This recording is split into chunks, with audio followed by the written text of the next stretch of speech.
Chevrolet, yeah, Chevy, has won the race to build the first mass-market, long-range, affordable electric car. That's the Bolt. It's got 200 miles of range, and it'll cost less than $30,000 when it hits the market later this year. Overall, the Bolt feels a little like flying economy class on a brand new, state-of-the-art plane. You've got a screen, an outlet to plug in your phone, enough legroom, and some sleek appointments. Bluetooth connects automatically as you approach the car. The Bolt recognizes individual keys so it knows who's driving and tunes the radio accordingly. There are enough cup holders, and that's the whole idea. The Bolt isn't supposed to be some over-the-top science fiction future-y luxury car. It's a Chevy. It's supposed to be practical, affordable, and comfortable. It's supposed to be a car you shouldn't mind spending a lot of time in. It does all those things, and it does them really well. And it just happens to be electric. Once again, Scott Dadich with Mary Beth. Thank you for being here. Oh, thanks for having me. This is a treat. So we were talking the other day. You said something that really stuck with me over the weekend. You said, so we've got autonomy, we've got artificial intelligence, electrification. There is so much happening in human mobility today. And you said there will be more change in the next 5 years than in the last 50. That's exactly what we Explain that. Well, if you think about even a car that is on the road today, and you look at a car 5 years ago, the amount of connectivity you have, the technology, everything that's coming to you being delivered, the safety system. So we see tremendous change already, but then when you look at what I believe we're at the foundational level when we look at connectivity. You know, we've been with OnStar for 20 years. We've had over 1.2 billion interactions with customers. Billion over that period of time. But again, what we can bring into the car now that we have 4G LTE, I really think it opens it up. And so there's a lot that we have coming in that space. When you look at electrification with the Bolt EV and being able to go over 200 miles on a charge and getting that vehicle at an affordable price, that's changing the industry. And then when you think about self-driving cars and really being able to not only give back some time, because I think that's the currency that we're all looking for, but then also really reduce incidents. You know, in 2014, there were almost 33,000 traffic fatalities. And being able to put a technology out that really starts to change that dramatically, it really takes us to a better place. And then sharing also. I mean, customers are looking at how do they value their time and their convenience. Sharing, especially in urban areas, allows you to take away a lot of pain points. So all of those things, and they combine in different ways, is going to drive tremendous change. Now, a vehicle, and we'll get into the Bolt here, a product cycle is what, 5 to 7, 8 years? When you think about the rapidity of technological progress, the advancements that Jan was just outlining, how do you factor that into your design cycles, to your innovation groups, to the manufacturing itself? Well, I think we've got and what we're doing is looking at it by different subsystems in the vehicle. For instance, if you design a really efficient architecture for the vehicle, think of it as the structure of the vehicle, mixed material structure that's very efficient. That's something that can last, and you can add technology, you can change dramatically the way the vehicle looks. So that's one way of looking at component by component of how you can look at the different cycles and the different validation cycles. But I would say the other thing that we're working on with the acquisition of Cruise Automation is taking that development cycle of let's get a minimum viable product and put it in the marketplace and then keep iterating and keep improving with this vehicle that goes through tremendous validation from a safety perspective and a performance perspective. How do you take that platform and allow that continuation of upgrade and continuing to improve the product? And that's what we're driving into our products. I think the Bolt EV represents a great example of that from a platform perspective. So you've got to marry those two together to take advantage of that fast cycle and the technology that we can't even imagine today, but we'll have to have in 5 years. Mm-hmm. So tell us more about the Bolt. How did this entire project come about? Walk us through the work that it takes to walk up to an achievement like this.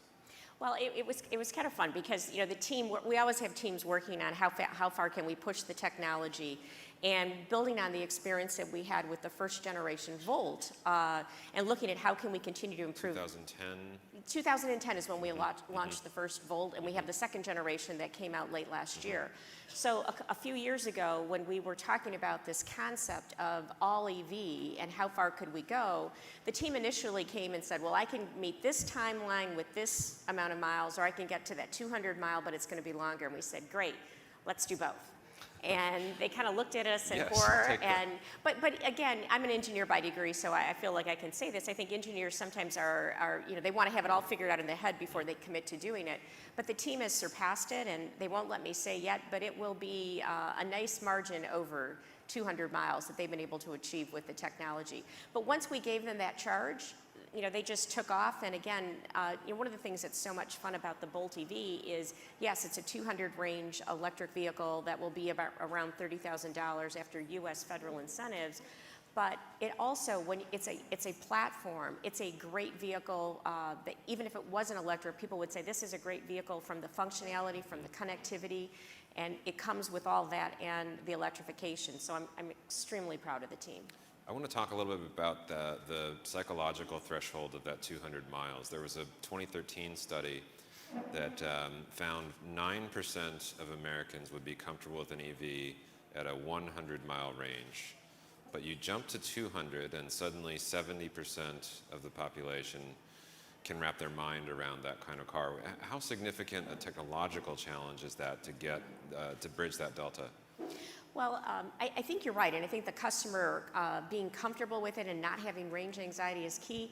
When we were developing the first generation Volt that was just under 40 miles on a charge, we looked at that, and 80% of most Americans in their commute travel less than 25 miles, and so that's when we knew that that was a milestone. But to have no generation that you can use from a gasoline engine. Past that, you have to get to that 200 mark, and it is that that range anxiety piece of because there's other things that affect the electric vehicle performance of temperature, whether extreme cold or extreme heat, and a lot of it is what the energy that you're using to keep yourself comfortable within the cabin, and so it's an important number. That's why we gave the team the challenge. And I think it's this continued evolution we're seeing, or development of batteries, where we want to get the size of the battery down, the energy density up, and the cost down. And that's the journey we're on, and why we're so excited about the Bolt EV as we put that into the marketplace and continue to take the learnings from the first generation Volt, second generation, the Spark EV, and now this. We're going to continue on that journey, which I think is starting to accelerate.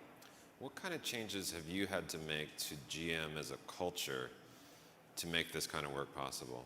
This is a big change in mindset. These are a lot of disparate teams that have to come together for these very lofty goals. Well, I think, when you look at a vehicle, we're integrating 30,000 parts into it, working with our supply base. One of the things that I knew, being a lifer at General Motors, is second generation lifer, is we have great people at the company. And so, yes, over the last couple years, just due to normal attrition and people retiring, 25% of the General Motors workforce is new in the last 2 years. And that's a global number of our salaried workforce. So we have a lot of new people coming in, but then the talent and what it takes, because to really know how to do a vehicle and to integrate it and to optimize it, it takes a couple generations. And so we have that kind of expertise partnering with people who are bringing in new skill sets and new technology. And it really is giving them the freedom to go do. It's not, once we, the team was a little nervous when we said do both. 10 seconds later, they were figuring out how to do it. So I find the culture really welcomes that challenge, and frankly, that's when General Motors is at its best. So in 2008, President Obama actually talked about, or actually 2 years later, the Volt actually as one of the reasons that GM deserved the bailout. Was there a particular learning? Was there something very specific about the Volt that actually could carry you forward and gave you that hope that you could press ahead into a product like this? Definitely, the knowledge and the team, and it really even stemmed back from a couple decades earlier with the EV1, and that we had continued work from a electrification, from a battery development perspective, working with key partners. But I would also say through that period, we knew and we know today, and we're very committed that electrification is going to be a huge part of the solution from a climate change and having cars, really not have a negative impact on the environment. And so it was that commitment all the way through. And I think, part of that was the significance of the role that we could play on that journey with some proof points we were able to demonstrate. I want to talk a little bit about the batteries themselves, because we don't get the sort of Moore's Law rapid improvements in performance. And you mentioned heat and cold as large factors there. Walk us through what it takes, because we were also just talking about the every system in the car is different. The AC, the driver comfort, all of the different pieces that live in the cabin are actually run in a different way as well. So again, I think we haven't seen, and I think that's one of the things that people have thought. I mean, when you look at some of the mandates around the world, I think there are times where people, especially in China, I think they thought we would have the development a lot more quickly, although I think we're starting to see some progress there. But a lot of it is in the chemistry. In addition to the work that we do with LG from a lithium-ion battery perspective, we're also working with several startups and several universities, because I do think there's this evolutionary path we've been on that it hasn't been as fast as people thought, but I still think there's different chemistries and technologies that will allow us to advance electrification in, I'll say, the medium to long term, which I think is important to make sure we can get that successfully across the portfolio. So this is not something that we say in 2 years it'll be X% better. It's iterative. No, I mean, we saw considerable improvement. I mean, when you look, just as an example, the first generation Volt to the second generation, we're able to take significant cost out, significant size out, and go from, I think, around a high 30s to low 50s from a miles per charge. And so, but that was over, about a 5-year period. And so it isn't as rapid as we want, but I still am committed, and I think we will see, at some point the curve will change. We've been looking at some pictures here, if we can put those back up, of the battery lab. Hello? There we go. So explain these chambers. These are sort of fascinating. Well, again, I'm not the expert from the battery lab perspective, but I mean, we do have, we believe, one of the largest battery labs to do the development work, to be able to put them in chamber and to take them to extreme cold, extreme heat, see how they perform, which allows us to test the chemistry. And then you start to do that from a battery cell, from a battery pack perspective, and that's what we use this facility for, to really, even though we work with a supplier, we own the intellectual property of the chemistry of our cells. Okay, so we have a $30,000 car, goes 200 miles. What about or more?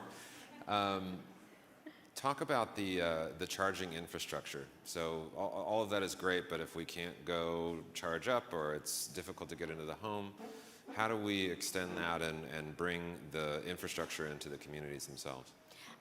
A lot of what we see in the data and the studies that we've done of consumer behaviors is it's going to be at home and at work. And so definitely, and there's initiatives to continue to encourage businesses and communities, cities to do that infrastructure. There's also joint projects that we've been involved in some of the formation, talking about of how do we create across the country. We do participate and use the standard connection, because we think that's very important. If every OEM uses a different standard, there's just, it's not the synergy or the efficiency that we need. So, I mean, charging is an issue, but again, when we look at the customers, and the people who will select the vehicle, the most important are sitting at home. That's the most important. And then if you have the opportunity to charge at work. And it won't work for everyone in today's world, but over time, we think that infrastructure will grow. I think that's something that governments across the globe can help with too. Mm-hmm. So since you've announced your plans for the Bolt, Tesla has announced the Model 3. Mm-hmm. Publicly, they have said they've got pre-orders for almost 400,000 vehicles. You were talking about public availability of the Bolt for later this year. Is that still the plan? Yes. And seeing these numbers, seeing the sort of attention around this car, what does that do to your thinking about the release? Well, I think it's great. I mean, I think because, the fact that so many people have an interest in an all-electric vehicle and the capability of the vehicle, I think when we look at the Bolt EV and the functionality of that vehicle, the fact that it can seat 5 people comfortably, the connectivity, I'm excited about the interest overall, and I think as people have exposure to the Bolt, that will only increase. And what about capacity and obviously the manufacturing infrastructure that you have? Tesla has not been great about hitting deadlines. What does that do for you? Is there a particular advantage with the dealerships, with the ability to get? We think so. I mean, we're going to be building the Bolt in a plant where we can totally flex how many we need based on customer demand, because we'll have that opportunity with the other products that are in that facility. And we think the dealers are a very important part of providing the vehicle, making sure people understand the technical nature of the vehicle, and having that relationship in the community. So we have an extremely strong dealership network across the country and frankly the globe, and we'll leverage that. I want to shift into autonomy. Okay. And a little bit of building on what Jan and Cade were talking about. Explain where we are in this cycle. Talk about what kind of technologies exist in the car. How are we as drivers going to account for and experience these kinds of technologies? And where are we in the grand scheme of a self-driving car? Sure. I think if you step back for a minute and you look at, if you've driven a relatively new car today, for instance, our Cadillac CT6, if you get into that vehicle, it's got automatic collision detection. If there's something in front, it will stop you if you're going to, back into something, and even senses perpendicularly. So think about when you're in a parking lot and you're next to a panel van and you're kind of looking to edge back, it will let you know that there's something coming even though you can't see it. When you're on the road, we're keeping you in the lane with the pulses in the seat. As well as tracking to the lines of the road. So there's so much that's, I'll say, the building blocks of knowing how to drive or to build up to autonomous. But the key thing you need to know from an autonomous is if the human isn't driving the vehicle, you need to know precisely where you're at. It's got to be much more accurate than the map tools we use today. You need to know within centimeters of exactly where you're at on the road. And you need to know then what's going on around you, and those two in a very dynamic sense. And then through that, you need to be able to pick your path.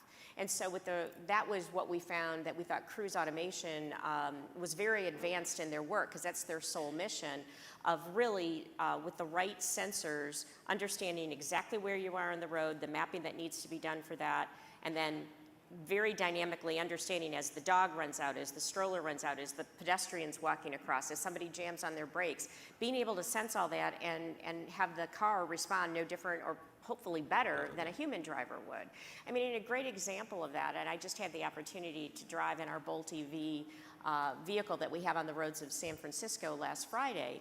And a great example was I watched as we went through a yellow light. And think about all of us when we're driving. You come to a yellow light, it's when you notice the light turned yellow, and then you make a decision, do I stop or do I go through? And generally a lot of us speed up if we're going to go through. Well, the autonomous vehicle can look at it and say, I know precisely when the light turned yellow. I know how long it's going to be yellow. I can make a calculation of do I stop, or at my current speed do I go through? And think about the safety of that. So that's the kind of place that we're going to. And I work so today, what does the Bolt do with that yellow light situation? Well, if it's got the Cruise technology, it's going to make that sense, and it will determine if it can safely take you through the intersection before the light turns red. So I think that that's the place we're going to. And I've worked for a car company for 36 years, as you said, second generation. I love to drive, but if I'm in bumper to bumper traffic, I'm not experiencing the driving that I like to do. So I think when we look at it and putting the customer at the center of how do we remove pain points, make it safer, and still people have the opportunity to drive when they want. I think it's just really responding to what the customer wants. So there seems to be a bit of a philosophical divide, even in the theories around how these kinds of cars ought to be designed, and handoff seems to be that issue, even as you just described. Is there a general philosophy that you have around, does this car even have a steering wheel? Is there an intermediate moment? When does the machine take over and when is the human in charge? Well, I think right now, we're trying to establish, and we're working both at the federal level with NHTSA as well as with local, state, and city governments, is how do you define safe? How do you certify, how do you demonstrate that the autonomous vehicle, the system running and making those decisions for you, is safe? And so we think, and actually, you know, the way NHTSA has worked this is they've put together a framework. They've said that, you know, the computer system can be the driver, but we still got to be able to validate safety. They're encouraging state and cities to allow experiments to go on, and we're actually actively working with NHTSA and others to define it, because it's not just miles. I mean, I can accumulate autonomous miles by, you know, going out west and driving on long, straight, abandoned roads and accumulate millions and millions of miles.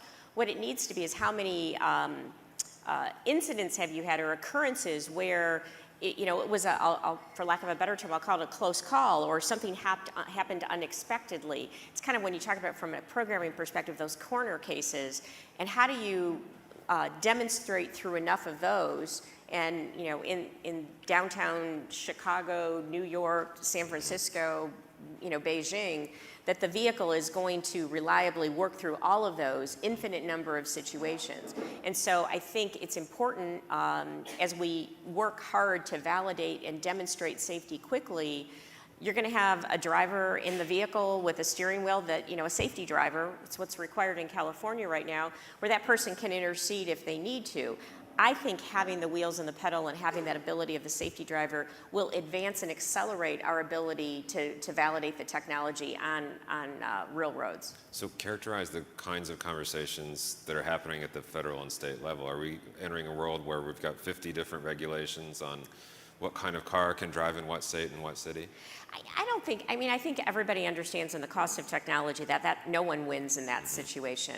I think right now that the place where there's kind of a framework that's coming at the federal level, and then cities having the ability to allow trials and pilots, I think will then, when we can define, okay, here's a rigorous way to assert that your vehicle, or to demonstrate that your vehicle can safely drive autonomously, I think then those standards will start to be more uniform. And I think that works quite well. And the technology itself, is this proprietary to General Motors, or is this shared, or is there a bridge between the two? Well, you know, to do an autonomous vehicle, there's many pieces of it, much of which is done internally at GM, and we've done for years, and which is why we made the acquisition of Cruise Automation. So, you know, the way we'll integrate the system, the specific technology that we're using to pick that path safely on the journey is all owned in whole by General Motors. So, ride sharing. Yes. There was a public announcement around $500 million that GM is putting into Lyft. What does that mean for your company, for Lyft? How will we see that as consumers? Well, again, I think if you take it back to the customer and focus on, you know, how do you add value for the customer and make their life better?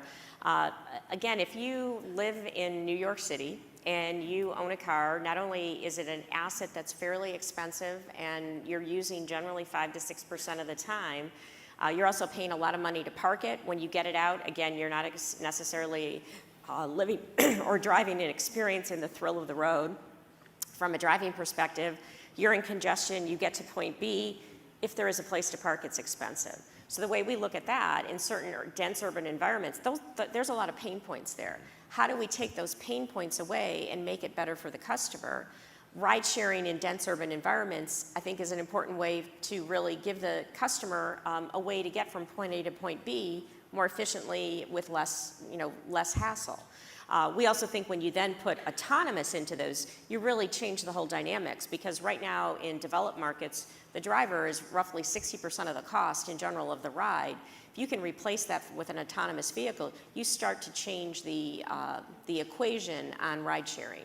And so, again, as we look at it, General Motors wants to be in the business of helping you get from point A to point B, whether it's the traditional owner-driver model, which we believe a lot of people will still continue to do, whether it's in a city, making that decision that if I can reliably count on a car showing up when I need it, picking me up, dropping me off, That's another mode. And so we're looking at the whole range of ways people can get from point A to point B and trying to make it focused on what's best for the customer. So it sounds like the goal here is a fleet of autonomous ride-sharing vehicles for Lyft. Well, I think in dense urban areas, I think that's going to make a lot of sense. I think it's a long way off before we walk into the dealership and buy our own autonomous vehicle for a whole host of reasons. But I think, again, being able to improve the experience, better utilization of an asset, I think it again provides more value.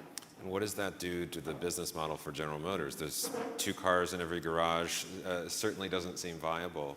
Well, again, when you look at where the equation and the economics makes the most sense and where you're relieving pain points, it's another thing if I'm in a suburban area and I walk 10 feet to my garage, get into my car, can go whenever I want, relative amount of traffic and parking's not a problem. There's many places across the globe, many places across the U.S. where that is the situation, and that's where that traditional owner-driver model is going to continue to make sense. When we look at this, though, General Motors' strength is in full-size trucks, SUVs, and Middle America, so we see this as really an accretive opportunity for General Motors specifically, with where we derive the significant amount of our sales and profit. So for me, what does my relationship look like? Do I subscribe? How does this? Well, I think that's a really interesting question, because I think as you go further, and again, if you put the customer at the center, if I drive a Cadillac Escalade, I want it for the weekend because I'm going to the Hamptons and I need for the size, or for me, it was always hauling my son's hockey equipment around. I need that vehicle, but I don't need it all the time. And the ability to tailor and have an arrangement where for the normal drive, I may be using my ride-sharing option on the weekend. This weekend, I'm going to need a full-size SUV. Next weekend, I want a Corvette. I think those are all models that we'll continue to explore and provide that choice, that value, that unique experience to the customer. So by some estimates today, there are 1.2 billion vehicles on the road today. By 2040, some 2 billion as middle classes come online in China and India. How do you look at that market? How do you look at the environmental impacts, the manufacturing impacts? What do our next 20 years sort of look like from your perspective? Well, I think that's one of the reasons when you start with the environmental impact, because we want to be responsible for not only our generation, but the generation after generation after generation from an environmental perspective. And I think that's why we're so committed to electrification. It's why we also invest in fuel cells. Those are technologies that neither completely from a cost perspective, from an infrastructure perspective, are affordable. But I believe we're making those investments because we believe that there will come a time that there will be. I think it'll be interesting because if you travel the globe in some of the cities you mentioned, the congestion is real. And so electrification solves a piece of it. Autonomous, I think, is also a solution because you also get much more efficient in actually relieving congestion when you have autonomous vehicles. And if you have all autonomous vehicles, you even start to change the whole structure of the vehicle because if you know it's not going to crash, you don't put the tremendous amount of resources and structure into a vehicle to protect the passenger in that case. So I do think, again, why we'll see so much change coming forward. But I think environment, congestion are driving us very appropriately to have different solutions. And in some developing markets, I think there still is a goal and a sense of pride and ownership and freedom. And, I've made it for many, many cultures of when I own my own vehicle. And so I still think that for a very, very long time, as we say, our core business will be the core for a very, very long time, especially when you look at the markets that don't even have access to vehicles today. But will it be slightly different and a different mix of sharing and personal ownership? I believe it will. Because it allows, I may not be able to own a whole car today, but maybe I own a share of it through sharing or different modes. And that's also why we have Maven, where we're doing car sharing proposals and learning as well. So a lot will change, and I think if you keep focused on putting the customer in the center, looking at how do you help them accomplish what they want and create that value, it will be the roadmap of how the transformation is going to occur. Just fascinating. I hope you'll come back and we can continue this conversation. I'd love to. Thanks, Thank Mary. you. Thanks, Thank Scott. you. Thanks.